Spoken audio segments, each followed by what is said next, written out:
رسول اللہ صلی اللہ علیہ وسلم نے فرمایا کہ ہمارا رب تبارک و تعالی ہر رات آسمان دنیا کی طرف نزول فرماتا ہے اس وقت جب رات کا آخری تہائی حصہ باقی رہ جاتا ہے، اور فرماتا ہے کون ہے جو مجھ سے دعا کرتا ہے کہ میں اس کی دعا قبول کروں، کون ہے جو مجھ سے مانگتا ہے کہ میں اسے دوں، کون ہے جو مجھ سے بخشش طلب کرتا ہے کہ میں اس کی بخشش کروں۔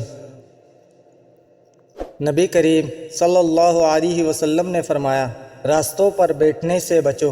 صحابہ نے عرض کیا، یا رسول اللہ، ہماری یہ مجالس تو بہت ضروری ہیں، ہم وہی روزمرہ گفتگو کیا کرتے ہیں۔ آپ صلی اللہ علیہ وسلم نے فرمایا کہ اچھا، جب تم ان مجلسوں میں بیٹھنا ہی چاہتے ہو تو راستے کا حق ادا کیا کرو، یعنی راستے کو اس کا حق دو۔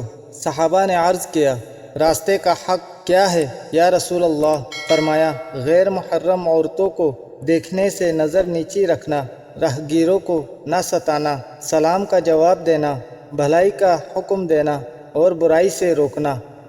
آپ حدیث سننا پسند کرتے ہیں تو ہمارے چینل کو ضرور سبسکرائب کریں اور گھنٹی کے بٹن کو آل پر سیٹ کر دیں تاکہ ہمارے تمام نئے آنے والی احادیث آپ تک بر وقت پہنچتی رہے۔